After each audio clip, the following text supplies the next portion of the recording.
Hi guys, and welcome. Today we are fortunate enough to have a special guest. This gentleman sitting to my right is Ken Weismiller, and Ken has been working with the Michigan State Police since 2013, and in 2015 he joined the Computer Crimes Unit as well as the Internet Crimes Against Children Task Force. So he has a wealth of knowledge and experience, and he's been kind enough to come join us today and share some of that knowledge with all of us. So let's jump right in.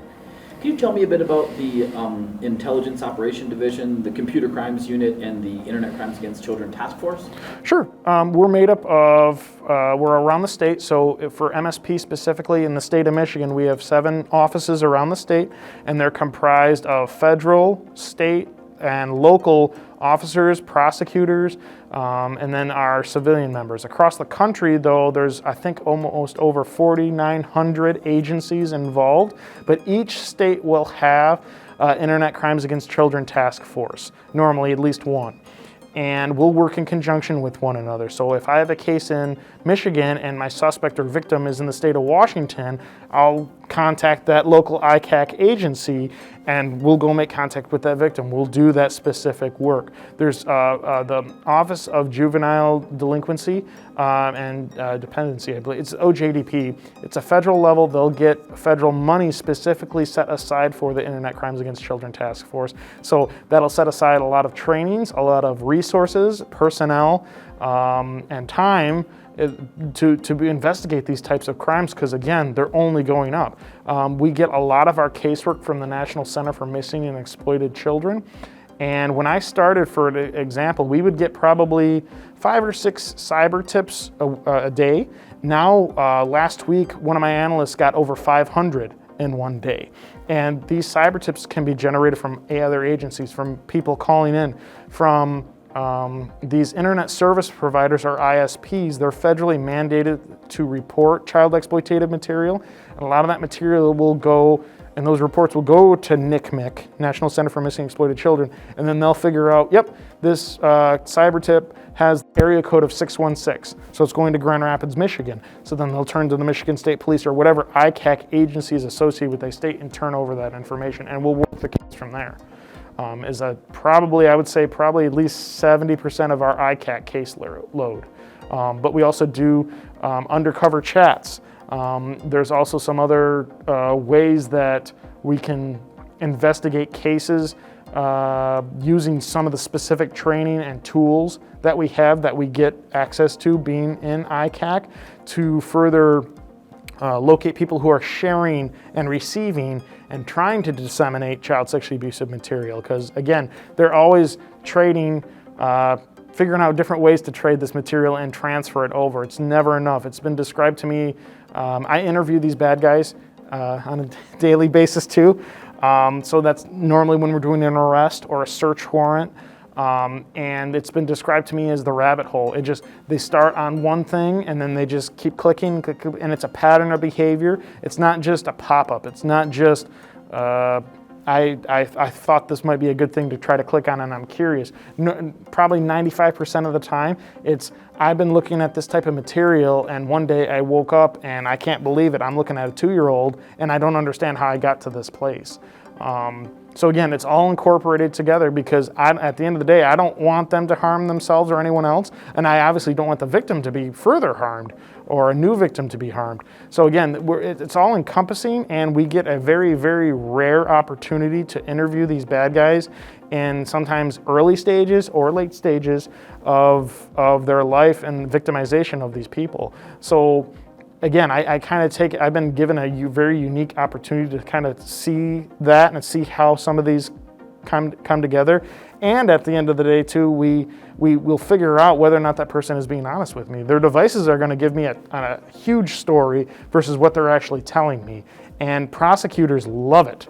They absolutely love it because 9 times out of 10, it's in black and white. These devices, messages, pictures, videos, social media, documents, everything. At some point, yeah, we can present that to a judge and a jury. We can put that on a giant projector and say, here's, Your Honor, what he told me, here's the reason why we were there, and here's what we found in his device. And that can be a great tool that prosecutors love. What are the most common cyber crimes reported to the Computer Crimes Unit? I think probably the highest ones would be something child exploitative related. So internet crimes against children would be a big chunk, a large chunk. The other part of that is any other crimes you can think of. Personally, I've been involved with doing forensics on devices related to homicides, shootings, car theft, kidnapping, CSC or rape type cases, even stalking, even retail fraud. There's not really a crime that I can think of anymore that doesn't involve some sort of cyber nexus to it. Even vehicle forensics. We've had some cases where someone was killed in a crash, and I specifically remember one. It was a cell phone that we were able to obtain an extraction on, and the person was not cooperative, and we could tell through our forensic analysis that the application Snapchat was open during the time of the crash. And for a lot of these applications, they record your current location, even if your system services are on or off. So for Snapchat, for example, we were able to tell between the points of it hitting on a certain point of a road, just doing pretty much simple math, we could figure out how fast they were going. We could map it out, lay it right on Google, so we knew that the person had to have gone through a certain number of stop signs. When the crash occurred and killed 2 people, that meant the difference between charging him with, reckless driving and manslaughter, because he's doing something very egregious, right, reckless, that caused the death of 2 innocent persons.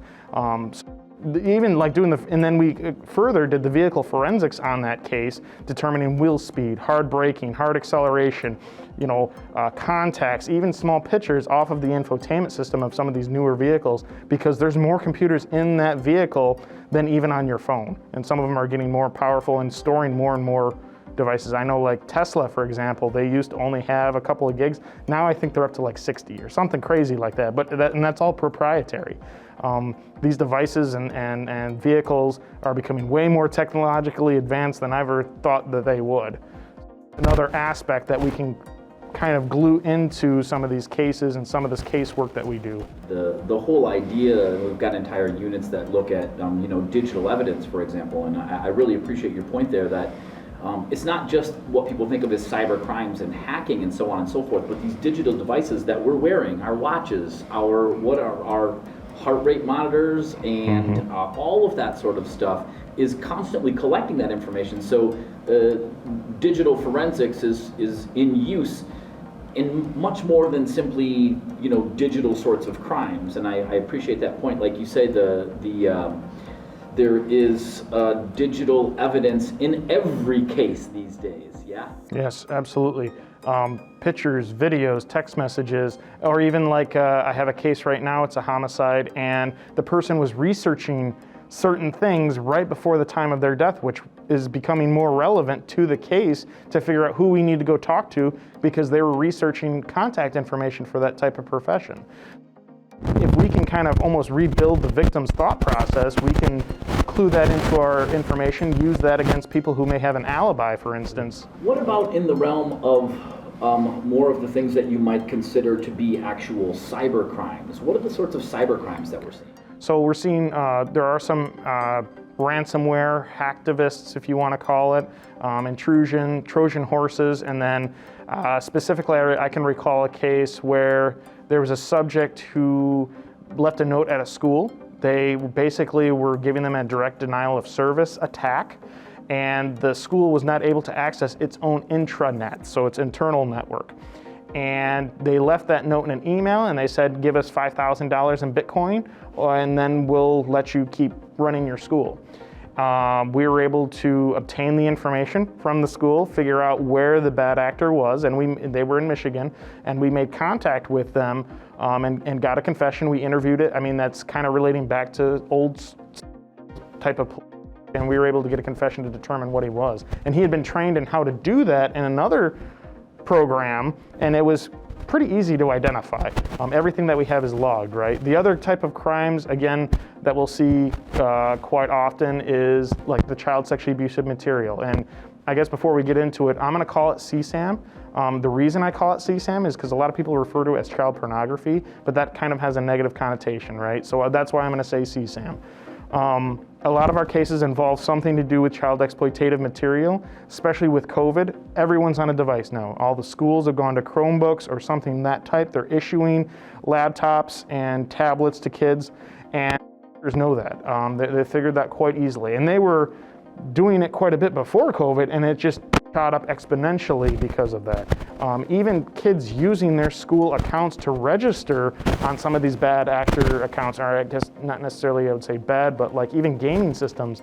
It's Johnny Smith at hollandhighschool.org or whatever. It's pretty easy to figure out who that person is, but if I'm a bad actor and I want to contact that person, I can figure out, okay, this is probably a student or someone associated with Holland schools. And if I'm in Michigan, I just do a simple Google search, research it, and come all the way full circle. So we see a lot of that child exploitative type of material.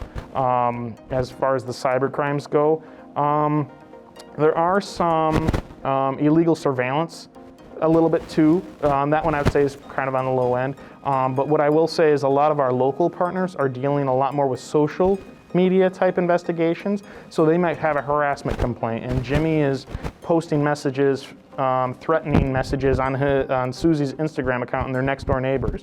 So what we see is a lot of investigators are getting search warrants and subpoenas for that information, and then coming back and trying to go through that, because that's a mountain of evidence. I'm sorry, we're talking gigs, thousands of pictures, hundreds of thousands of PDF files that they're having to go through to research all this, glue it back into their investigation, and then at the end of the day, turn it over to a prosecutor's office and try it in a court of law. A market too for the defense review process of it, because there's not a lot of lawyers that specialize in cybercrime defense, and even the ones that don't exactly know all the capability, because it's, again, every 6 months, I would say, if you're not doing some sort of training or updating, you're probably behind the 8 ball a little bit. I'm constantly learning or trying to catch up of, hey, here's the newest, latest, greatest application out there that is involved in this case somehow. So doing those updates, doing those trainings, grabbing as much information as you can is also paramount. But we're seeing that, some of the traveler cases, we've gotten those too, of where you're talking with someone who you think is someone online, and they're wanting to meet up, and following them and in that person-to-person contact. A lot of people feel anonymous behind these screens, behind these devices, and at the end of the day, when you have that type of a meetup, even like a larceny, we've had robberies that way for like Facebook Marketplace, and people will misrepresent themselves, and then at the end when they meet, they know they have money, they know they have things of value, and they'll rob them, and then we have to try to react and try to figure out, well, who is that person? So taking that information from Facebook is the example, figuring out, okay, what device are they using? What web browser are they using? What email address and phone number do they have linked up with their Facebook account? And then kind of bringing it all back home to where that suspect is, and then eventually, hopefully making an arrest, right? We see a lot of the live streaming, so Facebook Live, Instagram Live, YouTube Live, Kick, Periscope. If you've ever heard of any of, you have a lot of criminal activity that people like to, I guess, brag about is the best way to put it. And I guess, for example, in the city of Lansing, we have a lot of shootings, and we've seen live streaming murders happening, and people are calling it in, and they're asking for law enforcement to respond. And a lot of these guys, 20 years on, they're veteran officers. They've responded to active shooters before. They've worked homicide cases, but they don't know enough about Facebook Live to figure out, hey, what do I do? Who do I contact? So being with CCU, being with the Internet Crimes Against Children has kind of segued into, okay, you need to fill out your preservation order. You need to identify the account using it by the Facebook ID number or some other way, not just the vanity name, so that we can better target that person who's making that video to figure out who they are, when they are, and go fix the problem. I don't know of a job, I don't know of an account nowadays that they're not asking for a phone number or an email address, some way to contact you.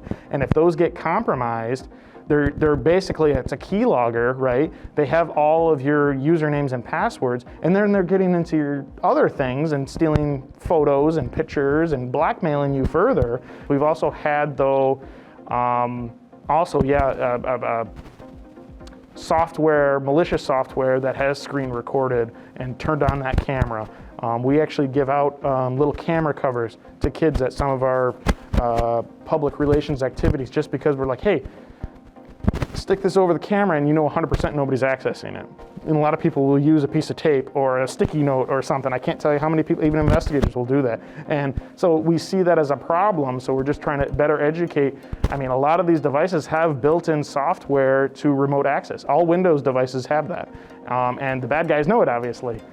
So the ever-changing technology, the amount of casework, because it's only increasing. As far as apprehending offenders, there are ways to better mask yourself online. So talking like VPNs, even some of the dark web stuff that's coming out, and things we don't necessarily know about at this point. That's definitely a challenge, because these guys are figuring out our tactics, figuring out how we kind of figured out like their casework, the information, digesting it, and then going out and making that arrest with that offender. A lot of these cases that we deal with, especially like if it's a bomb threat, a school shooting threat, we have time. Time is of the essence, right? And trying to get that information to the right people and then getting that information back and acting on it is also a struggle. What sort of training is necessary for this work, whether it's CCU or ICAC? So I would say that one of the bigger things is certifications if you're getting into the forensics world. If you're getting into the law enforcement side of it, obviously you got to go through the police academy and you got to get a good baseline of how to talk to people, of your tactics, your firearms, your arrests, your investigative, your surveillance, and then kind of incorporate that with forensics. So there's a lot of college courses, education that you can do as far as computers go, and you'll be a lot better armed. You'll go a lot faster in these types of investigations. But then, the other part is, just more quote-unquote traditional police trainings as well. The other thing too, I would say is specific to cyber crimes, is having a background in computers or having a working knowledge of them, or at least be willing to learn. In my line of work, we get some investigators that, their whole life is dope, the drugs, drug dealing type investigations, the undercover work, and that's the sleeker, the cool, everybody wants to be part of that, shoot guns, drive fast, all these other things.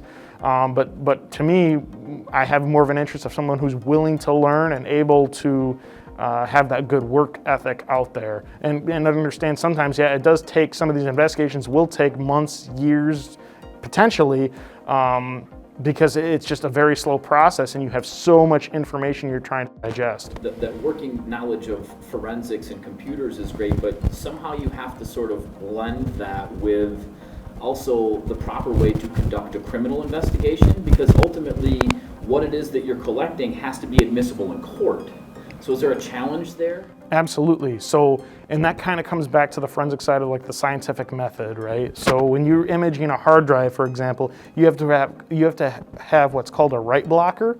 So you're trying to not make changes to that drive, right? So being able to get that out and verify that this is the image file that you've created, that mirror image, and you're working off of that, not the direct evidence, for best practices, because absolutely we have certified experts, defense attorneys that come in and they review our work, and they either verify or don't verify our findings. That's why documentation still at the end of the day has to get into a police report. And we do have people that struggle with that because they can't regurgitate exactly what they did. Their minds are 100% going 100 miles an hour as far as the computer parts go, but when they're trying to present that in court is when they really start to hiccup, or when they try to put that in a police report, they really start to hiccup. So trying to bridge that gap a little bit is also a must.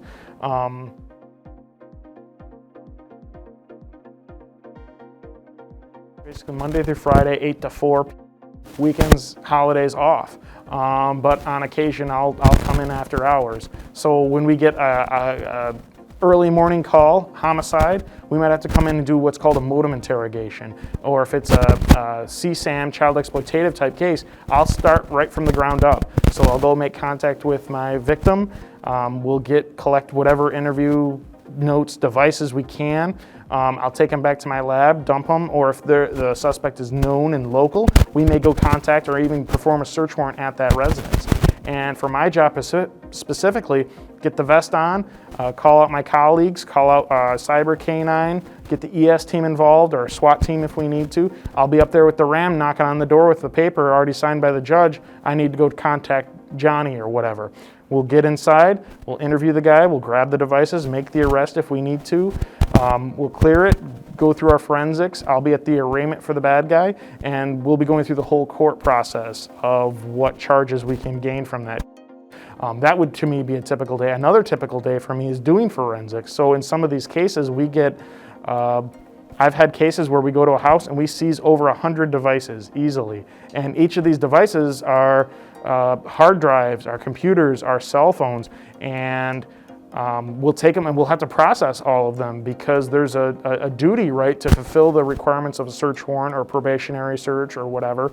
We have a duty to check that information for our case, but in the other instance, a lot of these cases will have multiple victims. So if you have one person who's enticing a minor for immoral purposes online, it's normally not their first time. It's their 12th time, and we're just happening to catch it. So trying to identify those other victims, it's taken me months sometimes to figure out who they are. And then also we got to follow it up with more paperwork. So search warrants to Snapchat and Instagram and Facebook and whatever else to try to figure out who this person might be. So again, these cases can go on and on. But doing the forensics, that can take weeks to months depending on what type of encryption, how much data there is, and what we're looking for. So that would be another typical day, is just in the office sitting behind the keyboard. But in doing that, it normally is a step backward or step forwards to doing the forensics and then step backwards like 3 or 4 times. A lot of cases now that I see coming through the door, we're encountering that encryption. So if we don't have necessarily a BitLocker key or the other encryption from Mac, I can't remember what it's like, time keep safe, something like that. Trying to go through that, we're trying to get those, either A, we're trying to get those passwords verbally from someone from another device, or we're actually using some of our software to better crack or figure out what that password is in order to get it and get into those files, because that might make the difference between an arrest or not, or saving a victim or anything like that. We've had a couple of cases come through where we have found encrypted containers, and once we get in there, it changes the whole case for us. A lot of these bad actors obviously will keep all their real sensitive information, personal identifiers, criminal activity encrypted. So again, that's another way we're trying to figure out another way to get in those files. So if you said a Cyber K9, can you tell me a little bit about the Cyber K9s that you guys have and what they do? Yep, we have 2 in the state of Michigan right now. One that covers kind of the upper part of Michigan and the UP, and then we have another one that covers the lower part. Her name is Kibby. She's, I think she's 2-year-old black lab. You can Google search and there's videos of Trooper Cardenas is her handler, and she will indicate on everything electronic. It's part of the circuitry, it's part of the glue that's used in these devices. I've personally been on scene where I've witnessed her find a micro SD card that's the size of your thumbnail in a stack of dirty, nasty old clothes. Some of the places that we search are under houses, in basements, drop ceilings, underneath floorboards. We've had to tear out walls before because these guys will run wireless storage media inside their houses or inside their garage in a hidden part of the attic. And what we'll do is we'll clear out a lot of the other devices like the TVs, the hair dryers, the whatever, and then we'll run the dog through and she'll act just like a cadaver dog or a drug dog. And she'll sit there, she'll indicate to the handler. Handler will know, okay, she's acting differently, the dog is, and the dog's just looking for that tennis ball, right? So when they find that SD card, they're, oh, awesome, I get to play, and we find that device. And specifically, I remember we had searched this office of this person's house, and we had probably 3 or 4 investigators already go through the room and do their search, so we felt we were covered. We ran the dog through, and she indicated next to this bookshelf. Well, at the very top of the bookshelf was an external hard drive, and I think it was a 5 terabyte, and it was full of child sexually abusive material, or CSAM. And that was a huge eye-opener for me personally, and again, that other micro SD card, because they can hide them anywhere.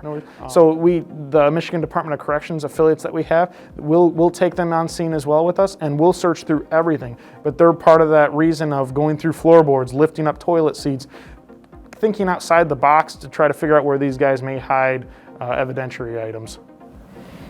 Yeah. You also referenced earlier, and again, you again just a moment ago referenced, I think you say CSAM, child sexually abusive material, as opposed to child pornography. And this is something that we've talked a little bit about as well. Why a lot of even scholars are saying, well, revenge porn isn't the most appropriate, right? This isn't porn. So can you go back and explain, and I just want to hear you articulate why CSAM as opposed to, what is it, child pornography for us? Yes, the child pornography has that negative connotation. Child sexually abusive material is defining what it is. It's abusive material, especially for these children. They're not consenting in any way into this, and they're being re-victimized. We take great care, and I know our office especially, when we have people that aren't law enforcement, that aren't the civilian members that do this day in and day out, it is victimizing for the person to review this content. When we have new people coming to our unit, we give them a special day where we sit down, we have a member of our behavioral sciences there, one of the investigators, and then one of the command staff to the new person and say, hey, here's what you may encounter. And because everybody reacts differently. I've been to grand juries where we've posted this stuff on a big projector for our charges, and people can turn red, they can cry, they can scream, they turn away, they sit there and they fidget, they move around, they can't get comfortable.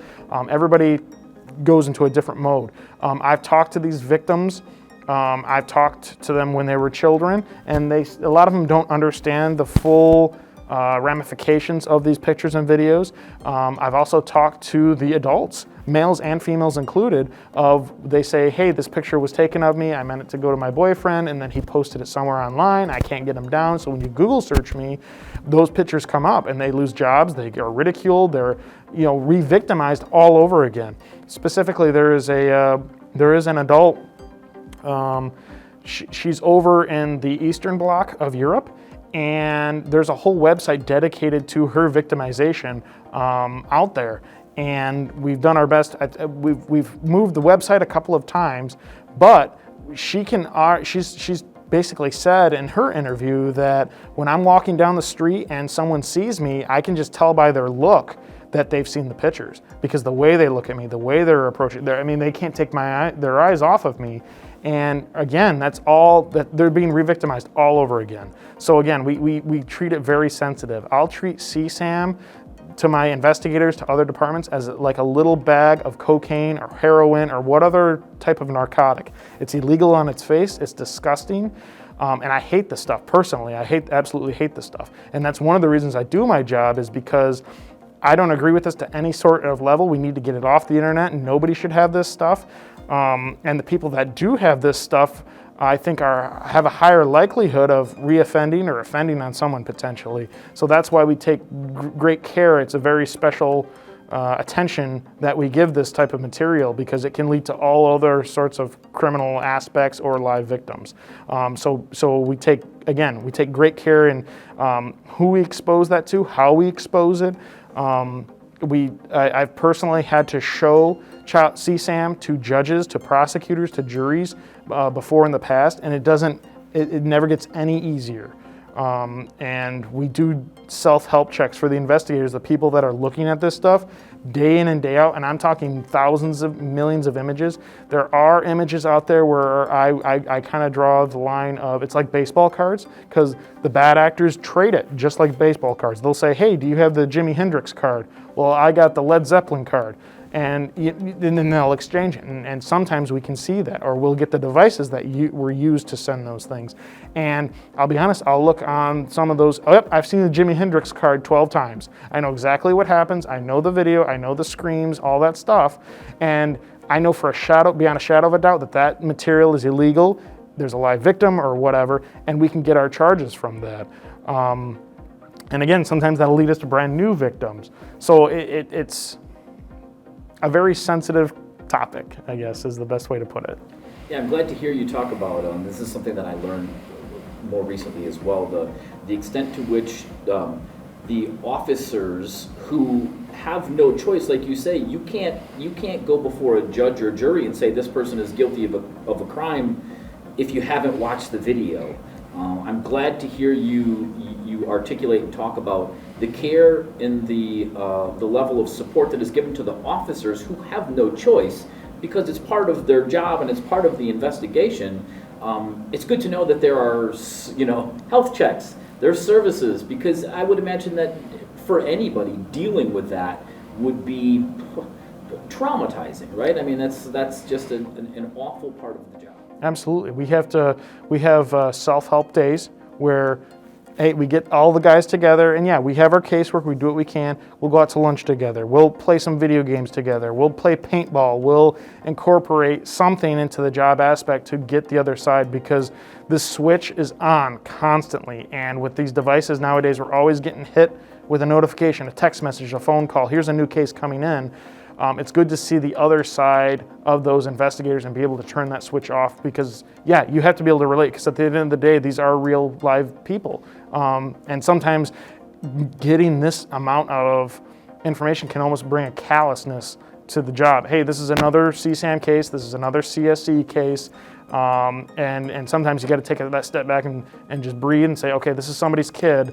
We gotta take it to the next level here because someone's in danger. We also do have another aspect of the CSAM is we'll actually take some of these pictures to specialized doctors who they're in pediatrics, and they're like Dr. Gerton is out of Sparrow.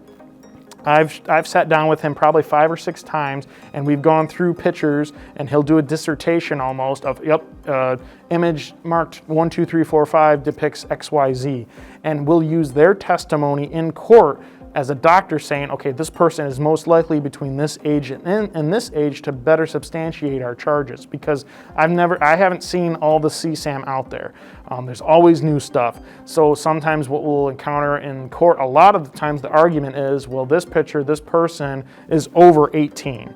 A very vague definition of CSAM that I give people is anyone under the age of 18 nude or in a sexual situation.